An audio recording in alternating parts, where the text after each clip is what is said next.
Alors d'abord un mot d'excuse parce que c'était un autre sujet qui était prévu.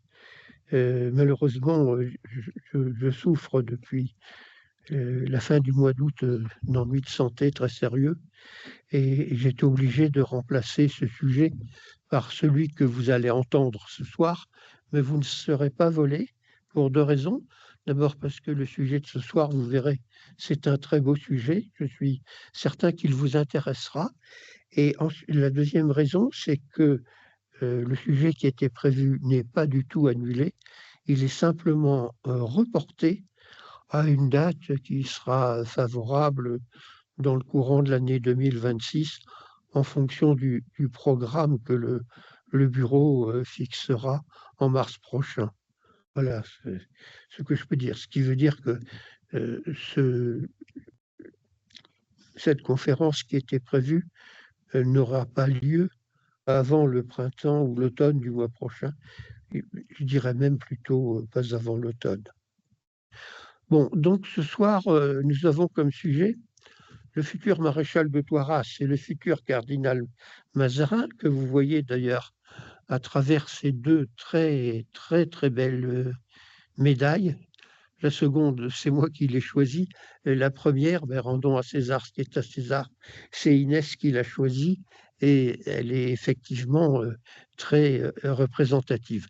Vous verrez dans le cours de la conférence un autre portrait du maréchal de Toiras. Alors, pourquoi ce sujet? Eh bien, parce que le siège de Casale en 1630 a été un événement très important, de la guerre dite de succession de Mantoue. La première moitié du XVIIIe siècle fut marquée par la guerre de 30 ans, comme tout le monde le sait, à laquelle les traités de Westphalie mirent fin en 1648.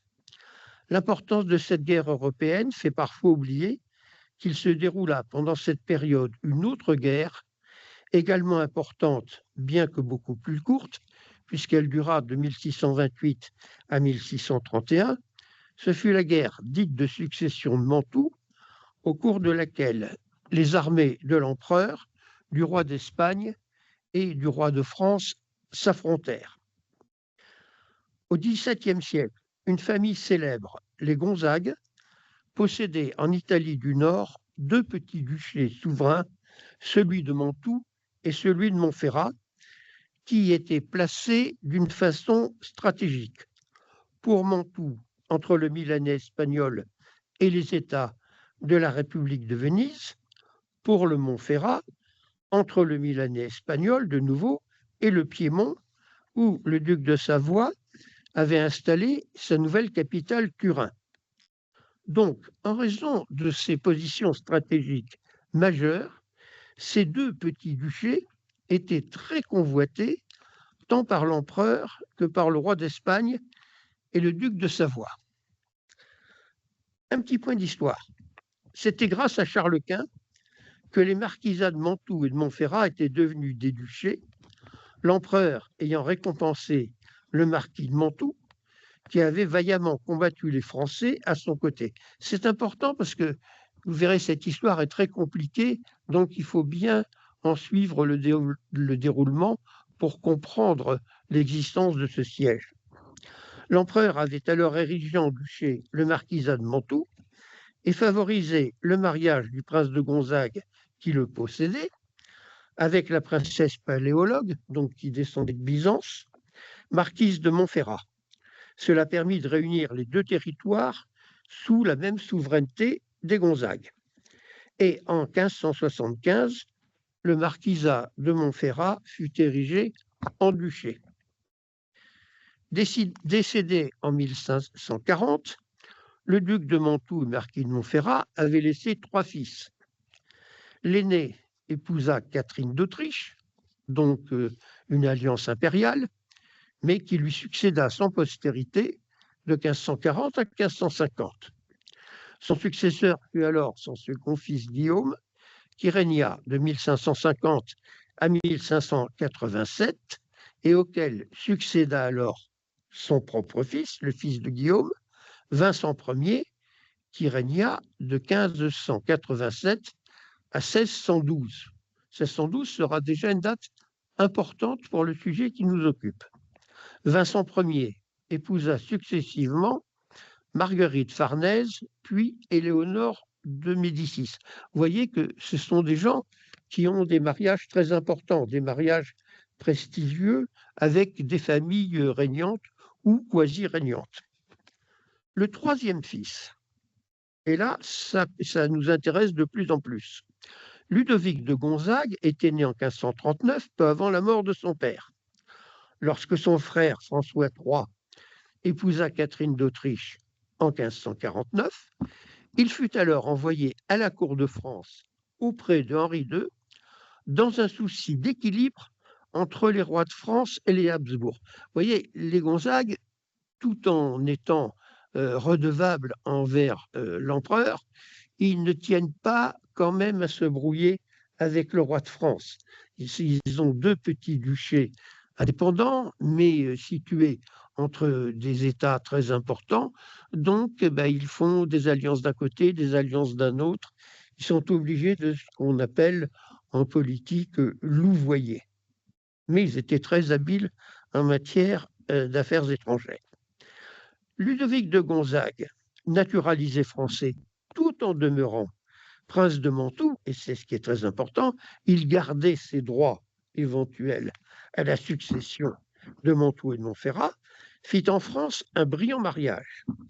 Il épousa la princesse Henriette de Clèves, qui lui apporta le duché Péry de Nevers, le comté de Rethel transformé en duché en 1581, la principauté souveraine d'Arches-sur-Meuse. Là, je vous rappelle la conférence que j'ai faite au printemps dernier sur les Gonzague français, qu'on appelle Gonzague de Nevers, mais que je préfère appeler Gonzague d'Arches-Charleville, du nom du seul territoire souverain qu'ils avaient en France, parce que leur duché n'était plus souverain. Le fils de Ludovic de Mantoue et d'Henriette de Clèves, Charles de Gonzague de Clèves, 1580-1637, devint ainsi en 1601 pair de France, duc de Nevers, duc de Rethel, prince souverain d'Arches, où il fonda Charleville en 1606.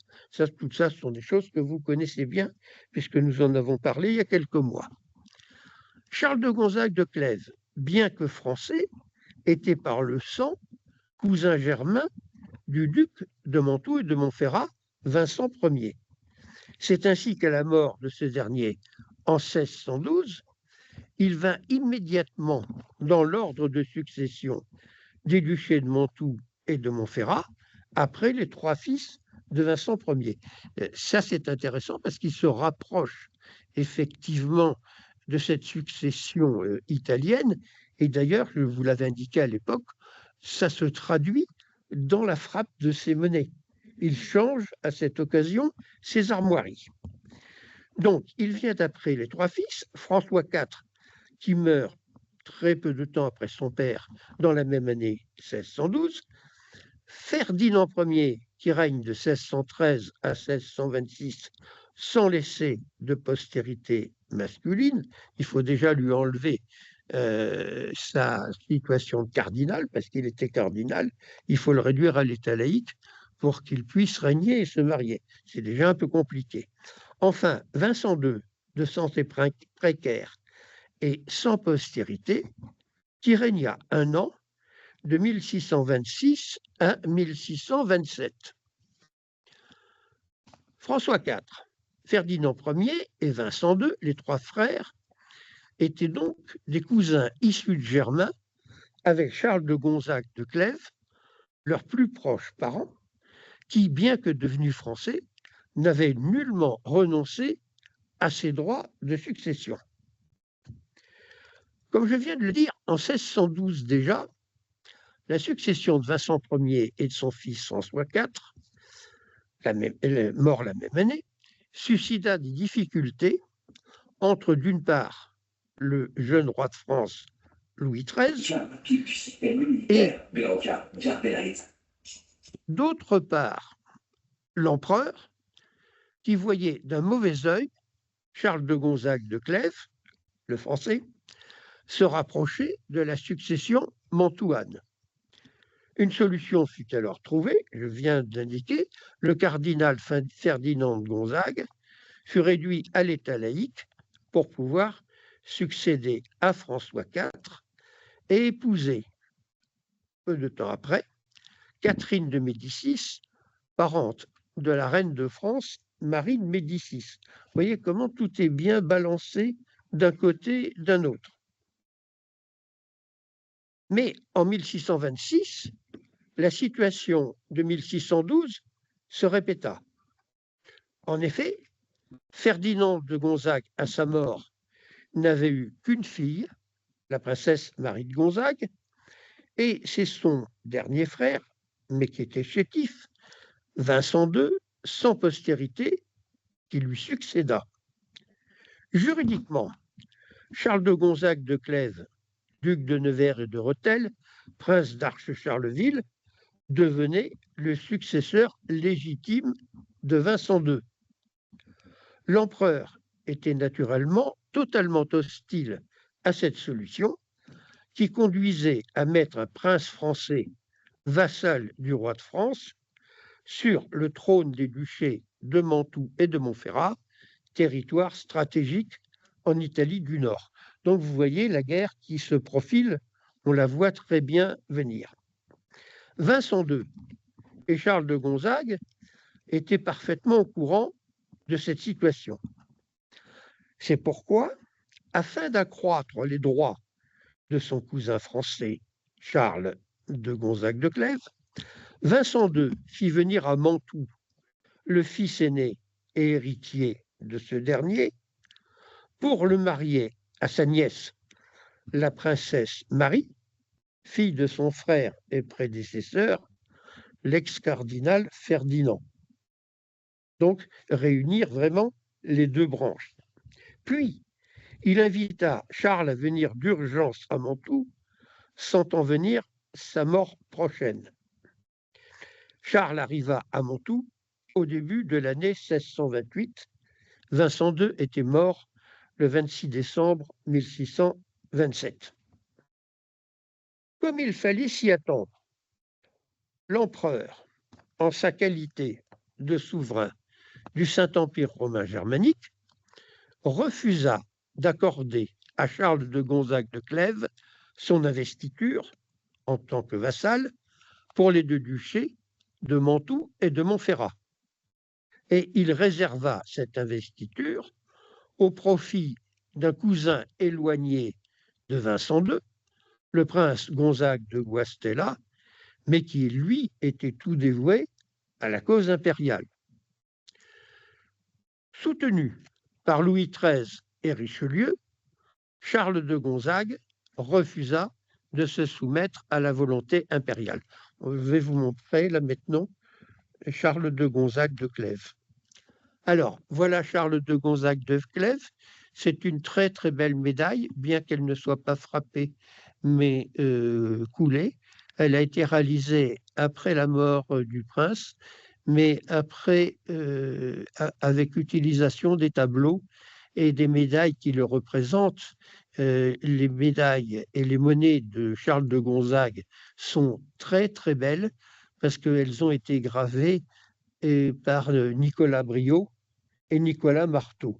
C'est-à-dire qu'on ne pouvait pas avoir de meilleurs modèles et donc ces monnaies, ces premières monnaies, ont servi de modèle pour ces médailles, dont celle-ci qui, vous voyez, est très belle et qui représente Charles de Gonzague, qui était un très bel homme d'ailleurs, mais en tenue militaire.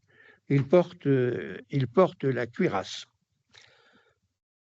Donc, je reprends. Les troupes impériales se dirigèrent alors vers Mantoue pour assiéger cette capitale du duché de Mantoue, tandis que les troupes espagnoles du Milanais, conduites par le gouverneur vice-roi allié de l'empereur, nous avons là une alliance des Habsbourg entre eux, espagnols et autrichiens, ce qui est tout à fait logique. Donc, ces troupes alliées vinrent mettre le siège devant Casale, capitale du Montferrat, avec de surcroît la complicité du duc de Savoie. Un petit mot sur le site de Casale. Bâti en bordure du Pô, le grand fleuve de l'Italie du Nord, qui relie Turin à la mer Adriatique, en passant un peu en dessous de Mantoue et de Virgile, la ville du poète, je le rappelle, la ville de Casale bénéficiait d'une position encore plus stratégique que le duché lui-même. Vous allez le voir dans un instant. Cette position, à mi-chemin entre Turin et Milan sur l'itinéraire historique, maintenant cet itinéraire historique n'existe plus, il y a une autoroute moderne qui passe au nord de cet ancien parcours. Donc, sur l'itinéraire historique reliant les deux capitales, Turin et Milan, fut maintes fois disputé tout au long du XVIIe siècle. C'est pourquoi, en 1680, en même temps qu'il rattachait Strasbourg à la France par la force, Louis XIV obtint du duc de Mantoue et de Montferrat, c'est l'arrière-petit-fils de ce Charles de Gonzague que vous voyez ici, le droit d'occuper militairement Casale, son château et sa citadelle. Il s'agissait pour le roi Soleil de mieux protéger la France contre l'Empire et l'Espagne, tout en surveillant le duc de Savoie. Donc vous voyez l'importance de la place. Cet événement de 1680, on fait un saut dans le passé, fut célébré par la frappe d'une médaille appropriée dans la série de l'histoire métallique de Louis XIV. Les deux éditions, celle de 1702 et celle de 1723, et je vais vous lire un extrait modernisé de son texte d'accompagnement. Mais je voudrais... Où est-ce que je dois faire?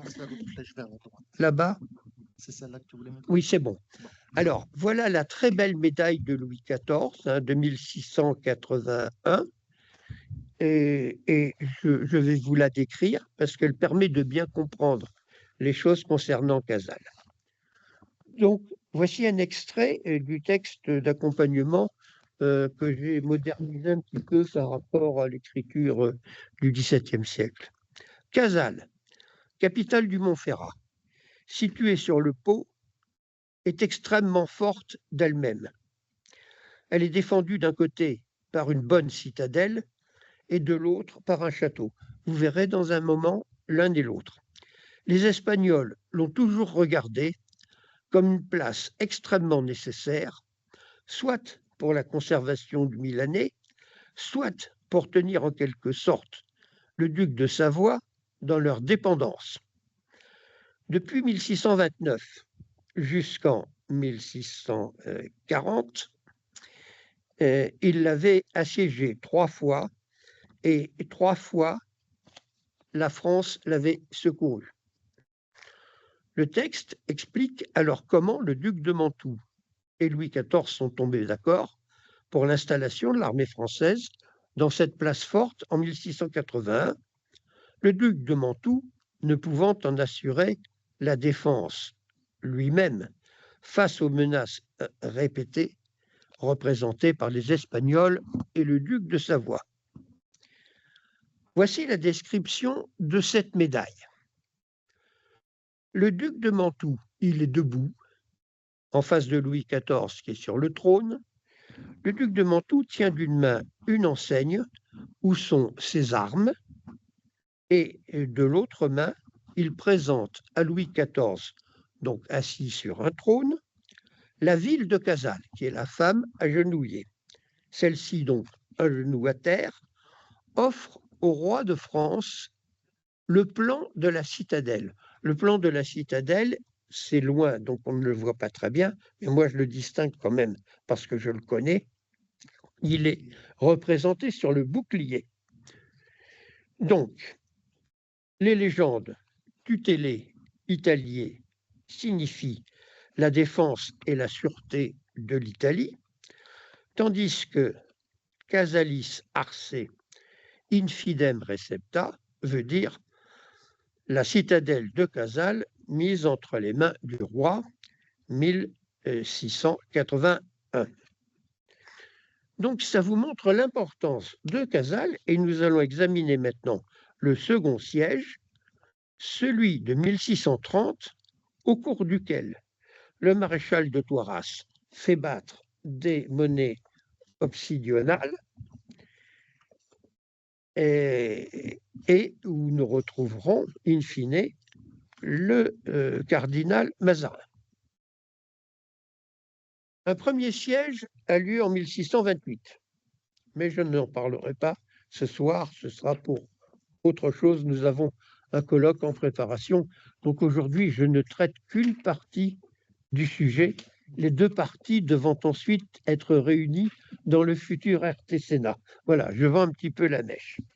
Donc, un premier siège a lieu en 1628. Les Espagnols, conduits par Gonzalve de Cordoue, c'est un personnage très important et connu à l'époque, gouverneur du Milanais, vice-roi, assiègent Casals, mais ils doivent renoncer suite à l'intervention de Louis XIII, conduisant une forte armée. Après ce premier échec, Louis XIII étant arrivé le 18 mars 1629 à Casals, le roi de France laisse dans Casals une troupe de 2000 hommes commandée par le seigneur de Toiras, futur maréchal.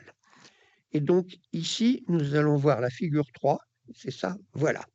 Alors voilà le célèbre Toiras, qui s'appelle Jean de Saint-Bonnet, et il est seigneur de Toiras, le futur maréchal de France. Là, le dessin qu'il représente le montre effectivement en maréchal de France. C'est un dessin qui complète la médaille que vous avez vue pour commencer. C'est un très très beau dessin, un dessin d'époque que j'ai extrait de cet ouvrage. Je vous montrerai ensuite. C'est un ouvrage qui a été édité en 1644. C'est l'original. Donc la photo a été faite sur l'original de 1644. Et donc le maréchal de Toiras, vous le voyez, il n'est pas de grande noblesse, puisqu'il est simplement seigneur de Toiras. Et vous voyez que ses armoiries, son blason, est surmonté d'une couronne de chevalier. Mais il sera fait maréchal de France, ça compensera les titres de noblesse qu'il n'avait pas. Donc, Toiras s'installe dans Casals, à la fois dans le château et dans la citadelle, en harmonie avec l'armée de Charles de Gonzague, formée de Jean du Montferrat, naturellement. Les Habsbourg reprennent la guerre et le siège de Casals en 1630, avec une nouvelle armée, commandée cette fois par un des plus grands généraux du début du XVIIe siècle, le général génois Ambroise de Spinola, ou Ambroise Spinola, qui est très connu notamment comme vainqueur de Bréda dans les Provinces-Unies. Ce célèbre condottière est à la tête d'une armée de 18 000 hommes, c'est énorme, pour prendre la ville et la citadelle. Toiras a 2000 soldats français, plus des soldats du Montferrat. Enfin, ils ne sont pas 18 000, loin de là. Donc, 18 000 hommes pour prendre la ville et sa citadelle. Les Français, avec Toiras à leur tête, s'y retirent dans la citadelle après avoir tenu longuement le château. Voici le plan de la ville et des assiégeants tel qu'il a été dressé en 1644 dans cet ouvrage. Alors ce plan est très important, on ne le voit jamais parce qu'effectivement, les auteurs contemporains ne le connaissent pas. Donc, tu vois, j'ai trouvé le système. Alors ça, c'est un plan extraordinaire. On voit parfaitement, vous aurez du mal à le lire parce que c'est un petit peu petit, c'est un peu dommage, mais si vous regardez bien par devant, à l'intérieur des murailles de Casals, vous voyez bien qu'il y a une ville à l'intérieur de murailles, et tout à fait au début, on voit bien le château, avec les tours de château. C'est un château de forme carrée, avec des tours d'angle qui sont-elles circulaires. On le voit très bien, il défend la partie sud, parce que les Alliés, ils se sont mis au nord, ils se sont mis au sud, mais Casale est protégé au nord par le fleuve, le Pô. Au sud, c'est la plaine. Et alors, tout à fait à droite, à l'extrémité de la ville, vous voyez la citadelle. Et la citadelle, regardez bien comment elle est dessinée, comment elle est conçue, parce que vous aurez une surprise dans un petit moment, c'est que nous allons la retrouver sur une monnaie. Et ça sort tout à fait de l'ordinaire. Donc voilà la représentation de Casale. On va garder ce plan un certain temps parce qu'il est extrêmement précis et évocateur et il permet de comprendre le siège, puisque on voit très bien la situation naturelle par derrière les collines du Montferrat, le fleuve, le Pô, la ville qui utilise le fleuve parmi ses défenses. D'ailleurs, dans les îles du fleuve, il y a des fortins. Et puis, dans la partie du sud, qui elle est en plaine, ben, il y a deux formidables défenses que sont à la fois le château fort amélioré, modernisé, etc., les murailles de la ville et surtout la forteresse, qui est la citadelle, qui est une formidable forteresse extrêmement difficile à prendre. Elle est à comparer, si vous connaissez en France, à la citadelle de Doulan.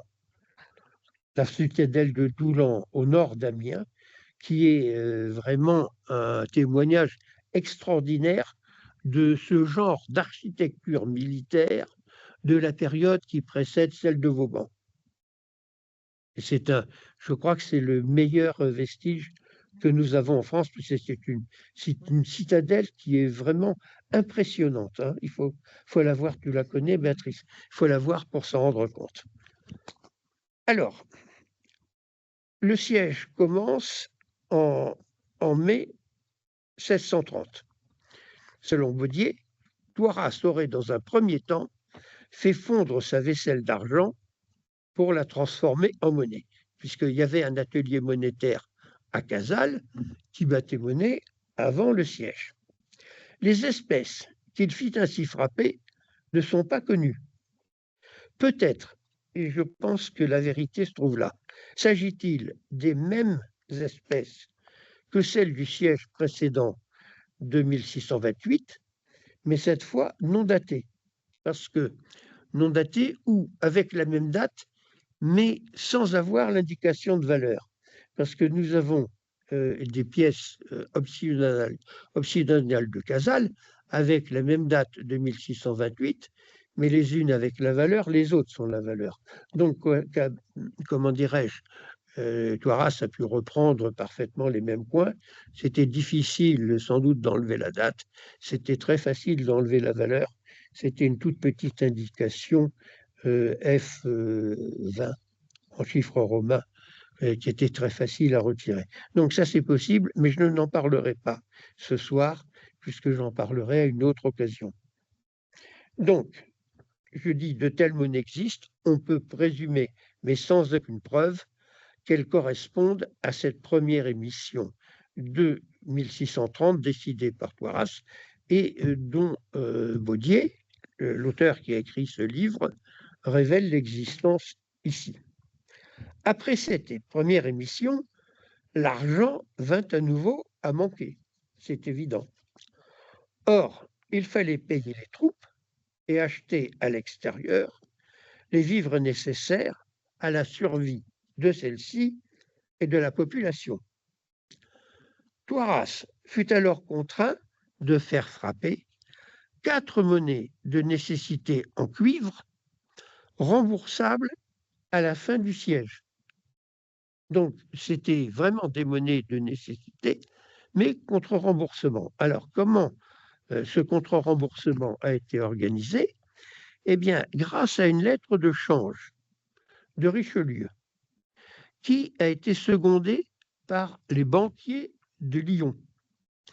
Les banquiers de Lyon, qui étaient en affaires avec les banquiers de Casale, on fait accepter cette lettre de change par les banquiers de Casals pour une valeur de 30 000 écus d'or qui serait payée à la fin du siège contre effectivement la récupération des monnaies de cuivre frappées à due concurrence. Donc, Thouars va émettre pour 30 000 écus. En fait, il va faire frapper un peu plus, il va faire frapper pour l'équivalent de 33 000 écus d'or, mais Richelieu et les banquiers avaient prévu une réserve de 20 000 écus d'or, au-delà des 30 000, si c'était nécessaire. Donc on va dépasser un petit peu les 30 000, il y aura 33 000 monnaies en cuivre, équivalent à 33 000 écus d'or. Donc voilà ce que ça représente. Mais il faut savoir que ces pièces ont été tellement appréciées qu'elles n'ont pas toutes été récupérées, et c'est pour ça que nous les connaissons aujourd'hui. Il y a pour 10 000 livres qui n'ont pas été récupérés, que les soldats ont voulu garder en souvenir, parce que ce sont des pièces, enfin vous verrez, elles sont très intéressantes. Donc, on passe à l'image suivante. Voilà les pièces en question. Ça, c'est le dessin qui figure là aussi dans l'ouvrage. Donc, voilà le dessin de 1644 qui montre les quatre monnaies. Et il est très, très, très bien fait. Évidemment, quand on regarde les monnaies elles-mêmes, il y a des petites choses, notamment concernant la ponctuation, qui s'ajoutent. Mais en dehors de ces petites remarques, elles sont vraiment parfaitement dessinées et il n'y a pas du tout d'erreur importante. Donc, nous allons maintenant décrire ces monnaies. Les trois premières pièces sont libellées en florins de Casals, lesquels équivalent à des valeurs françaises ayant pour référence l'écu d'or ou les divisions de celui-ci. En revanche, la quatrième et dernière pièce, une petite pièce de cuivre, correspond à une petite espèce locale qui circulait alors dans le Montferrat ainsi que dans le Piémont voisin. Ça permettait de donner de la monnaie à la troupe, et on sait qu'à l'époque, pour payer les troupes, on a toujours besoin de petites monnaies, de petites espèces, soit en billon, soit en cuivre. Donc, on est vraiment dans la tradition militaire de l'époque, alors que les trois premières monnaies obsidionales sont des équivalents de monnaie d'or et d'argent qui existent par ailleurs. Et la quatrième monnaie, elle n'est pas de la même nature que les trois premières, ça, il faut le savoir. Les trois premières espèces ont un motif commun à l'avers. C'est l'écu aux armes de France, c'est-à-dire l'écu aux trois lys de France qui sont placés 2 sur 1. C'est classique. En revanche, leurs revers vont montrer 3 motifs différents. Et ça, vous le voyez très bien grâce à ce tableau, parce que vous avez en enfilade les avers aux armes de France, et vous avez les revers, dont chaque revers montre un motif différent. Ce qui fait d'ailleurs l'intérêt et l'originalité de ces monnaies de Casals. Il n'y a pas de répétition. Chacune est en elle-même un petit objet qui a sa valeur personnelle. Les légendes qui accompagnent les motifs sont en osmose totale avec ceux-ci. Ça, c'est très particulier au XVIIe siècle, mais c'est très important. Et souvent, les numismates, quand ils manquent de connaissances, commettent de lourdes erreurs. Parce qu'ils, comment dirais-je, décrivent les motifs, ils essayent ensuite de traduire les légendes, mais en agissant séparément, ils ne voient pas que les motifs et les légendes sont intrinsèquement imbriqués ensemble. elles se complètent totalement. On ne peut pas, on ne peut pas expliquer l'une sans l'autre. Je pense par exemple une monnaie sur laquelle je travaille, je travaillerai certainement avec Olivier, puisque c'est Olivier qui en est le propriétaire. C'est un Louis Gini pour frapper pour le Levant, où on ne peut pas dissocier les motifs de la légende. Mais tous ceux qui ont dissocié se sont trompés. C'est comme ça que certains ont comment dirais-je, classé cette monnaie à Malte en confondant des fleurs de coton avec des fleurs d'oranger et en ignorant le texte des légendes qui s'articulait avec celui des motifs. Bon, je ferme la parenthèse là-dessus. Donc, je disais que les légendes étaient bien en osmose totale avec les motifs, d'où les erreurs de certains traducteurs qui ont méconnu cette osmose et proposé des traductions théoriques hors contexte. Pour vous présenter les monnaies, j'ai utilisé 5 ouvrages. Celui-ci, l'ouvrage de Baudier, de 1644. J'ai utilisé également l'ouvrage de Jacques Deby, de 1636, qui est un peu antérieur, mais qui est moins précis. Donc, celui-ci est meilleur. J'ai utilisé également le Duby des Obsidionales de 1786, qui est un très bon livre. L'étude très importante de Paul Bordeaux dans l'annuaire de la Société française de numismatique en 1891, qui est un très bon article où il n'y a pas grand-chose à corriger, simplement quelques compléments à ajouter et une correction quand même sur la petite espèce, la dernière. Et enfin, l'ouvrage le plus récent, qui est un ouvrage consacré aux monnaies obsidionales, publié par la maison Monnaie d'Antan. C'est un collectif qui a été publié en 2015. Donc un ouvrage qui a 10 ans, on peut considérer que c'est un ouvrage récent. Il n'y a pas plus récent. Alors, nous allons passer maintenant à la première pièce, la figure 1. Alors, bon, c'est une monnaie magnifique. Elle est frappée au marteau. Pour une monnaie obsidionale, elle est quand même très soignée parce qu'elle est entièrement lisible. On ne croirait pas que c'est une monnaie de siège. On pourrait penser que c'est une monnaie ancienne frappée au marteau, donc elle a tous les défauts des monnaies frappées au marteau, mais non, elle n'apparaît pas comme étant une monnaie de siège frappée à la va-vite. Donc la première pièce, c'est une monnaie de 20 florins de Casale qui avait pour équivalent un écu d'or de France à l'avers. Alors là, le revers a été mis avant l'avers. Hein. Bon, donc, mais vous faites automatiquement la correction, puisque vous savez que l'avers, c'est naturellement l'écusson aux armes de la France, du royaume.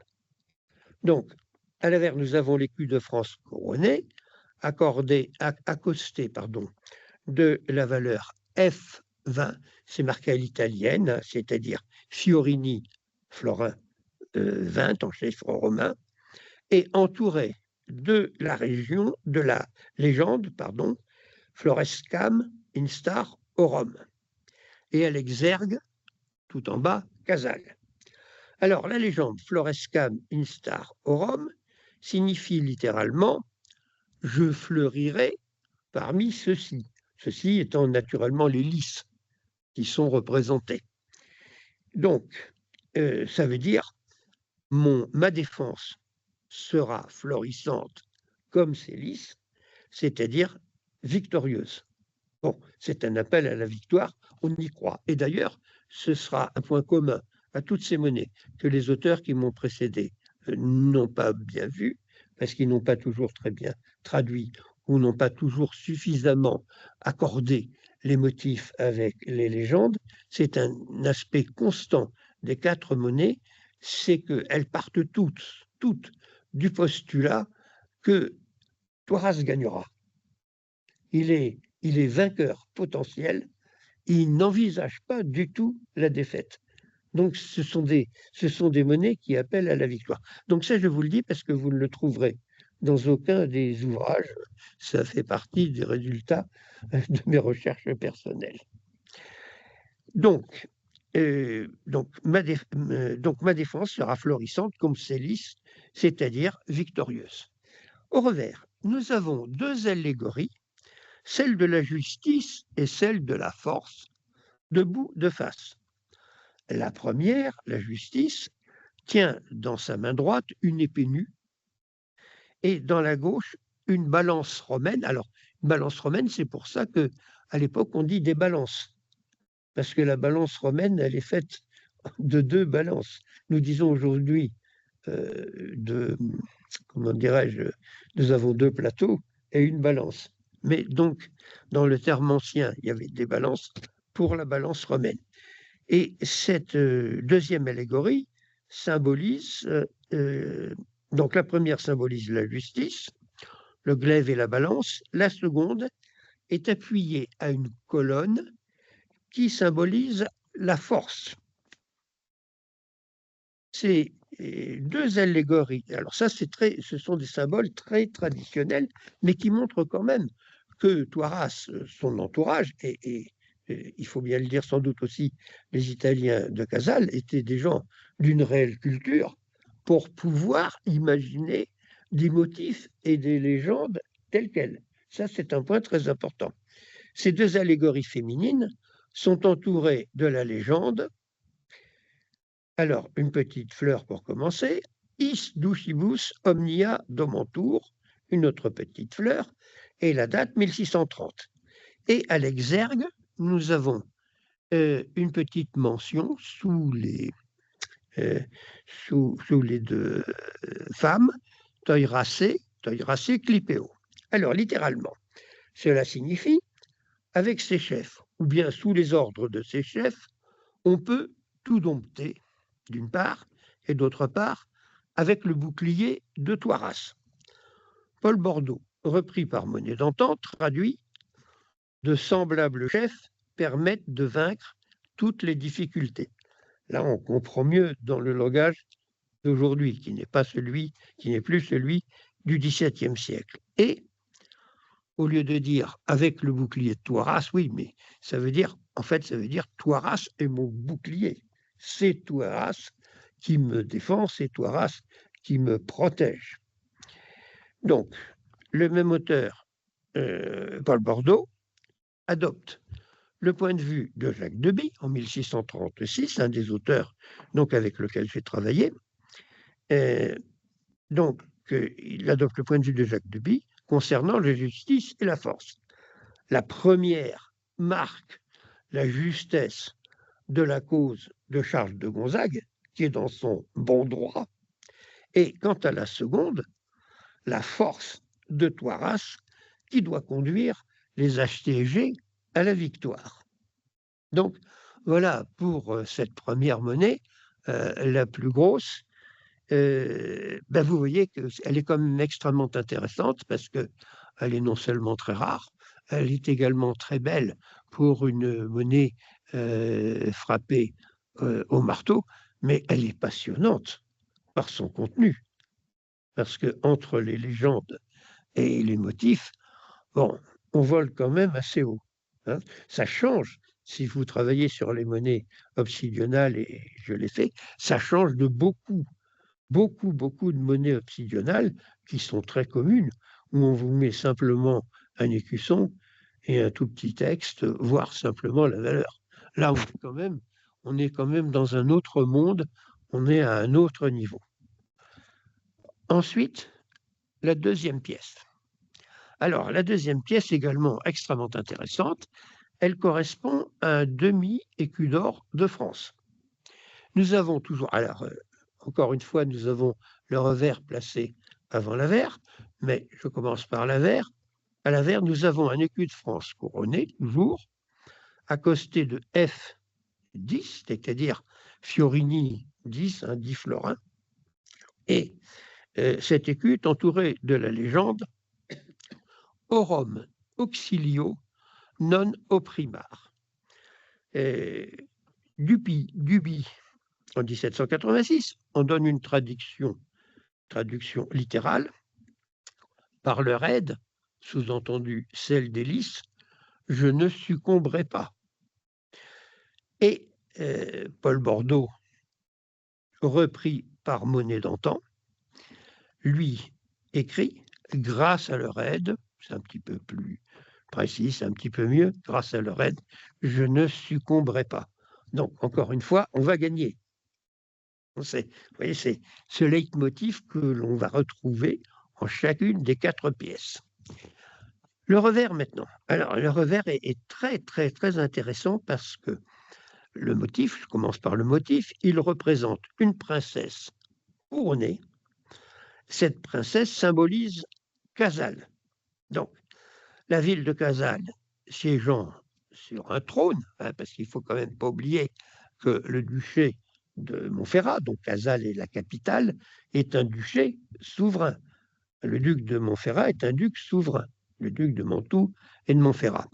Donc, une princesse qui siège sur un trône à l'intérieur d'une forteresse et elle tient dans sa main droite une palme, c'est-à-dire un symbole de victoire. Vous savez que la couronne de laurier, la couronne d'olivier, la palme, ce sont des végétaux qui ont chacun une signification.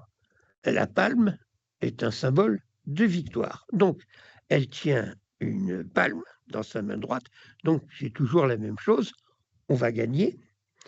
Et vous constaterez que cette forteresse, à l'intérieur de laquelle elle se trouve, a exactement la forme de la citadelle de Casale que je vous ai montré il y a un instant sur le plan. Évidemment, le plan était un petit peu loin, mais chez Targas, on peut sauver sporttargas.fr, tapez votre numéro d'immatriculation.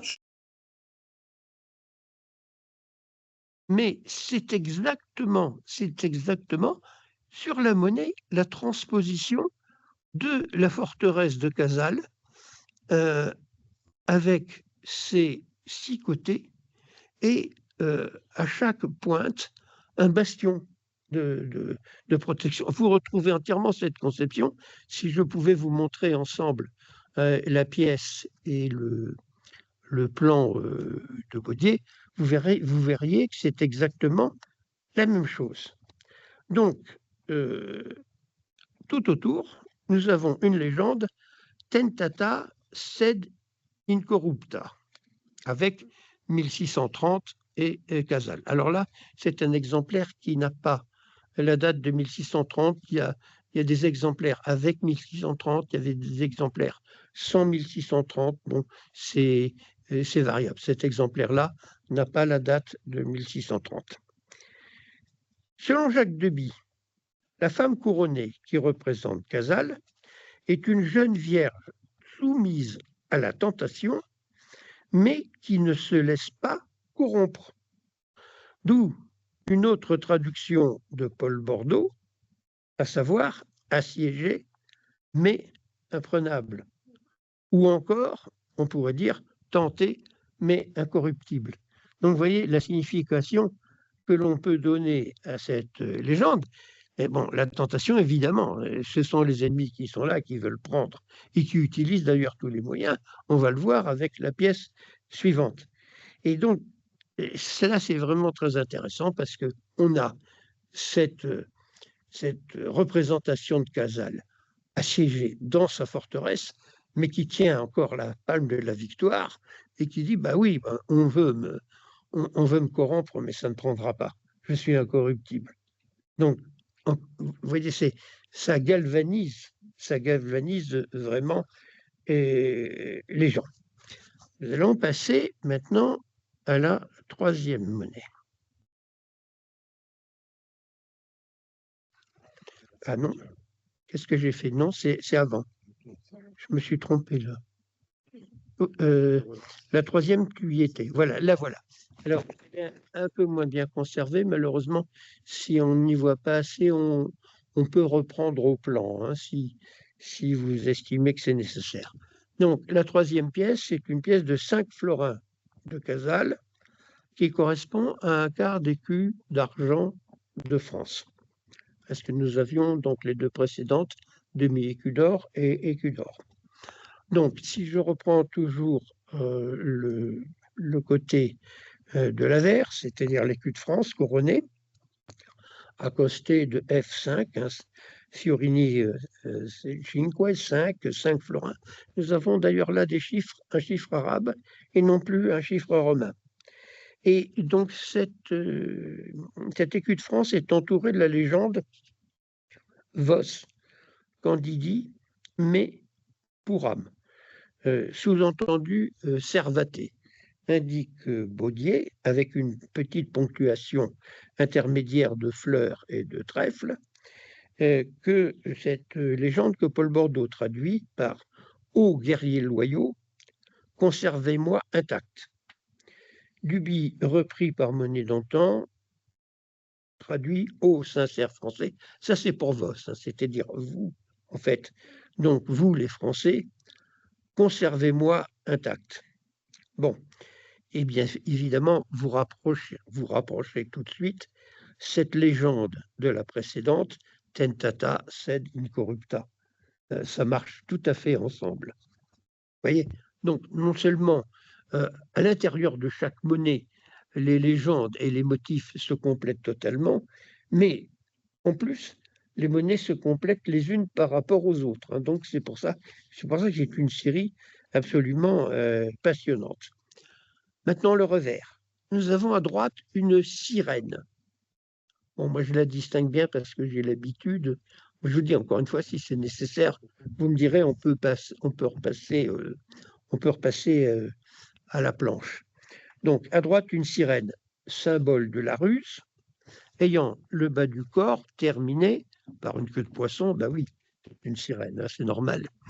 Et à gauche, selon Duby, des instruments militaires, c'est-à-dire des armes. Monet d'antan écrit un trophée d'armes. Bon, tout le monde dit lance et pique passé en sautoir, ça c'est Paul Bordeaux, lance et pique passé en sautoir et attaché à un mât surmonté d'un casque. Alors, la lance, oui, elle y est bien. Attachée à un mât surmonté d'un casque, c'est bon.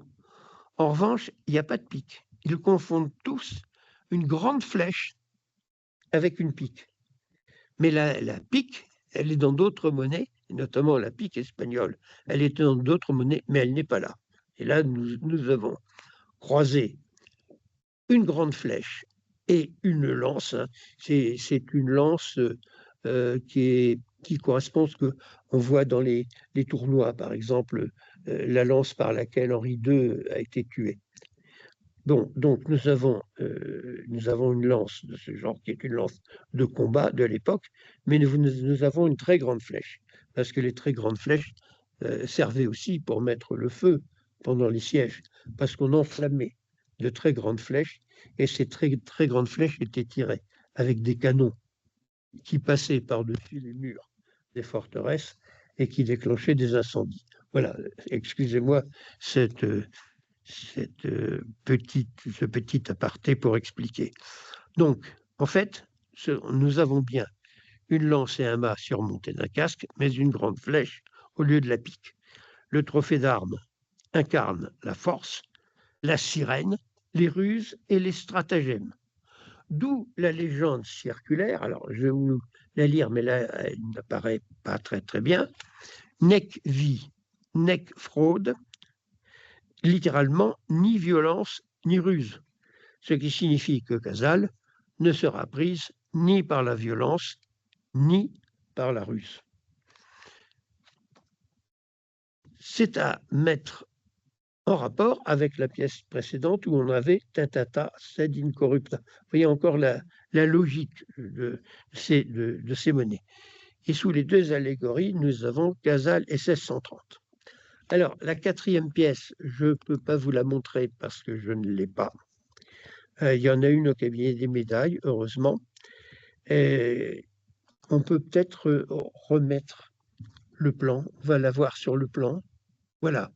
Donc, la quatrième pièce sur le plan, C'est la monnaie la plus mal connue et les dessins anciens, notamment celui de Baudier, celui aussi de Deby, ne montrent pas une mention G3 de part et d'autre des palmes qui figurent sur tous les exemplaires que l'on connaît, tant au cabinet des médailles que dans les diverses collections, ce qui m'amène à dire que là, c'est une petite faute du graveur qui a peut-être reconstitué la pièce ou quelque chose comme ça, mais enfin, il n'a pas dû voir un exemplaire parfait ou c'était peut-être un exemplaire effacé. Enfin bon, je ne sais pas, je n'ai pas d'indication.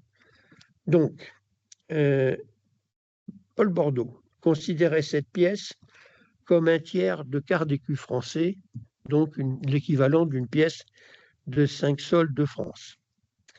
Selon aujourd'hui Monnaie d'antan, 2015, un document retrouvé datant du 18 juin 1630, mais le livre ne donne pas la référence, indique qu'il s'agit en fait d'une pièce de 3 grossis, valeur équivalente à un tiers de florin du Montferrat. Le florin du Montferrat était composé de 9 gros. Moi, ça me paraît tout à fait possible, même plutôt même probable, parce que c'est une petite espèce et j'ai l'habitude, dans les monnaies occidentales, de voir qu'il y a toujours une quantité de petites espèces, soit en cuivre, soit en billon, dont la troupe a besoin. En dehors des pièces plus grosses, il y a toujours ces petites monnaies. Donc, c'est normal de la retrouver. Alors, à l'avers, nous avons toujours, là, c'est bien dans l'ordre, hein, parce que Baudier avait mis dans l'ordre, lui. Donc, à l'avers, l'écu de France couronné, accosté de Is Faventibus, 1630. Cette légende est traduite par Duby à la faveur de ces fleurs de lys, ce que Bordeaux, repris par Monnaie d'antan, traduit « ces lys me protègent ». Ça, c'est tout à fait logique. Hein.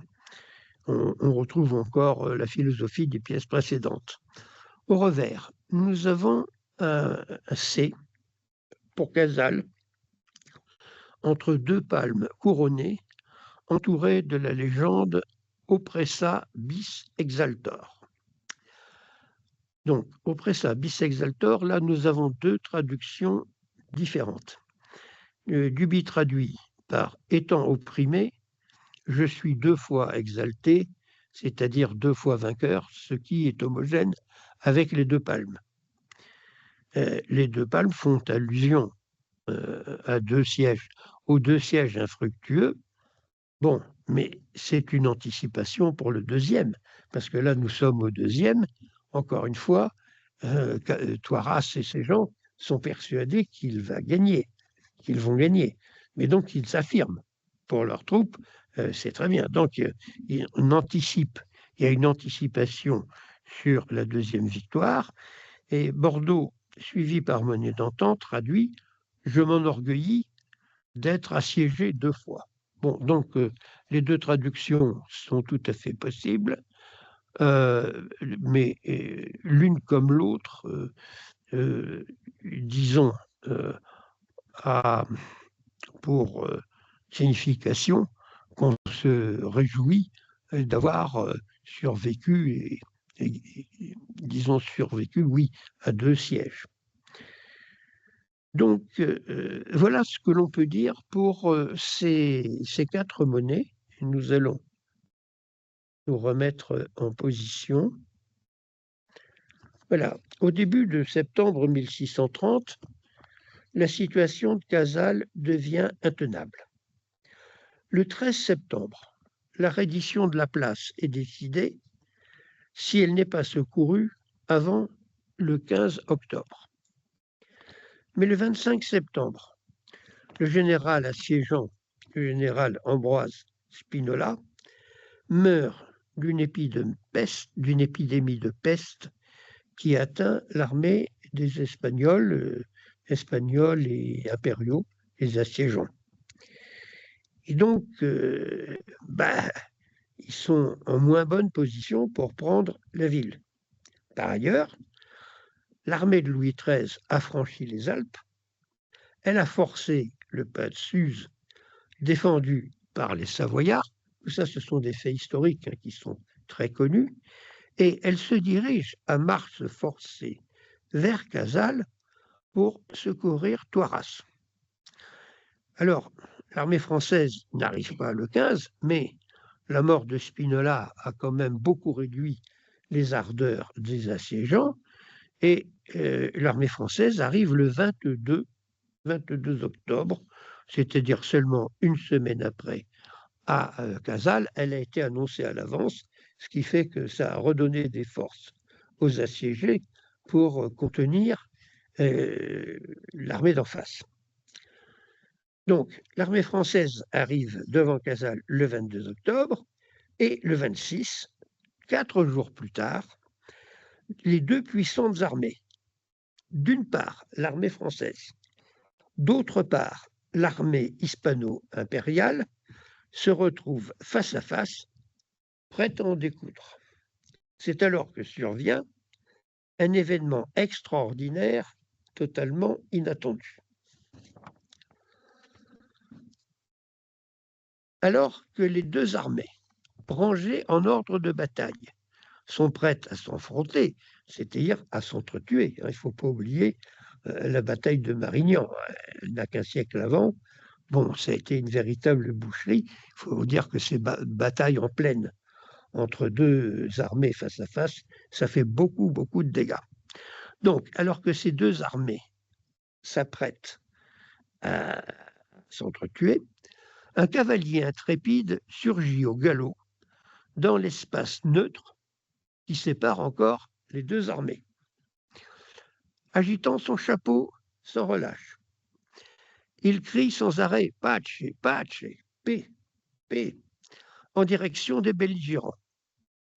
C'est un capitaine pontifical envoyé par le pape pour signaler aux belligérants, pour leur signaler que le pape désire ardemment un cessez-le-feu, car des souverains catholiques ne doivent pas s'entretuer. L'intervention de cet agitateur imprévu fait merveille. Le lendemain 27 octobre, un cessez-le-feu est conclu et le 6 avril 1631, la paix de Cherasco, en français Cherasque, mais on ne l'utilise plus, on dit toujours maintenant Cherasco, est signée.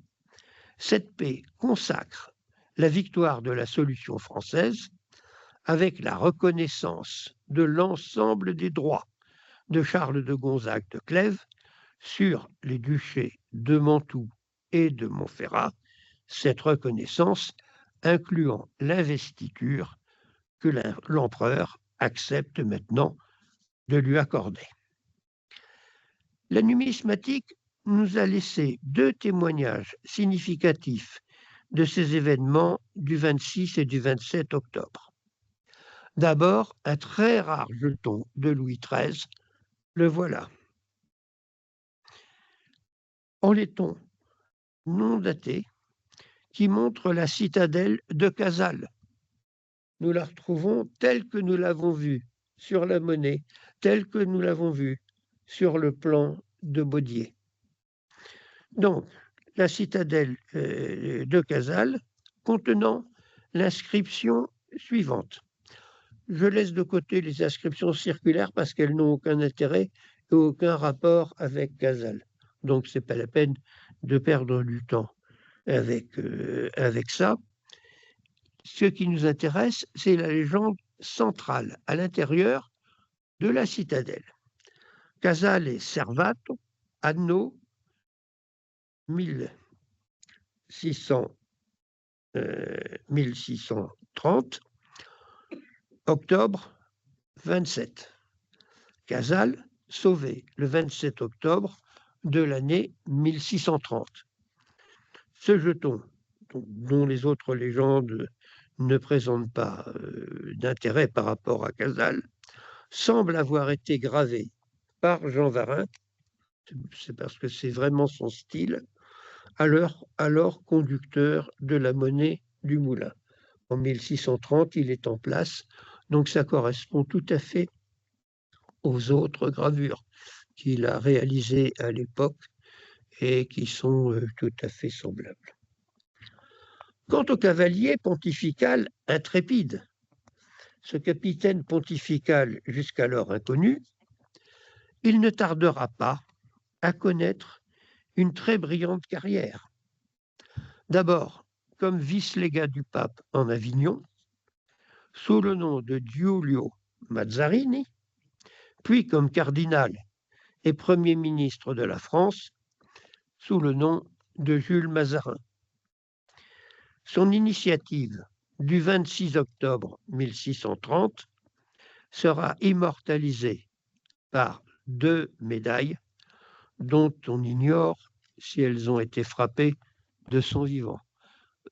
Très vraisemblablement, celle gravée par Varin a été faite ensuite parce qu'elle évoque l'énorme travail fourni par Mazarin et qui rendra service à toute la planète. Donc ça, c'est après sa mort, très certainement. Donc, l'une de ces 2 médailles a pour légende « Infestas acies nutu dirimit », qui signifie « d'un geste, il sépare les 2 armées ». Ce geste, c'est son chapeau qu'il n'arrête pas d'agiter, et on voit très bien les 2 armées face à face, et dans le no man's land, dirons-nous, pardonnez-moi cet anglicisme, on voit très bien ce cavalier au galop qui agite son chapeau. C'est le capitaine Mazarin, le futur cardinal Mazarin, donc c'est une très très belle représentation. Alors cette médaille était longtemps attribuée à Jean Dolin. Aujourd'hui, on pencherait plutôt pour Jean-Baptiste Dufour, qui était le bras droit de Jean Varin. Ce serait, c'est plutôt, je pense, c'est plutôt Dufour que Varin. Donc, la première, la voici. La seconde est exactement la même. Voilà, celle de Varin. Attention, ce n'est pas une frappe, c'est un moulage. Voici celle de Varin avec une autre légende. Nunc corbi servirait labor. Bon, c'est-à-dire qu'effectivement, on évoque tout le travail qu'il a fourni et qui servira à tout le monde. Et cette 2e médaille est signée de Jean Varin. Vous voyez que c'est exactement la même chose à de tout petits détails près. Alors, il nous faut maintenant conclure. Bah oui, parce que toute bonne chose a une fin. Je suis désolé, mais on arrive déjà à la fin. Si je veux que vous puissiez poser quelques questions, je ne peux pas parler trop longtemps.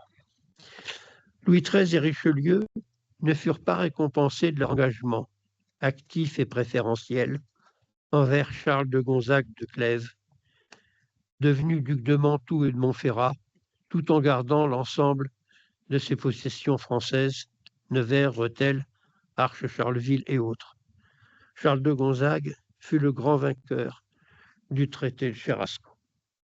Après son installation à Mantoue, il se désintéressa totalement de ses possessions françaises, sauf pour y faire frapper à Charleville, de 1634 à 1637, date de sa mort, une quantité considérable de doubles de cuivre imité du double tournois français.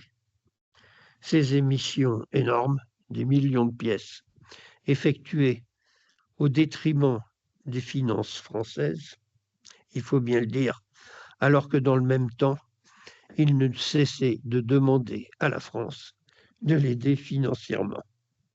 Oui, il ne manquait pas d'air, c'est le moins que l'on puisse dire.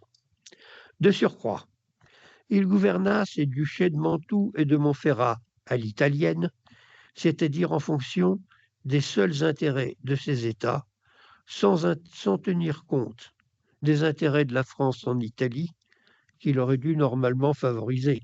C'est quand même pour ça qu'on était allé se battre là-bas et secourir Casal. Il fut ainsi le seul gagnant sur toute la ligne, mais son comportement d'une rare ingratitude montra qu'il n'en fut jamais conscient. On remarquera le caractère exceptionnel des menées obsidionales du maréchal de Toiras. Outre leur intérêt historique majeur, la combinaison de leurs motifs et de leurs légendes est un témoignage peu courant d'une forme d'expression symbolique utilisée par les gens du XVIIe siècle. Je vous remercie de votre attention.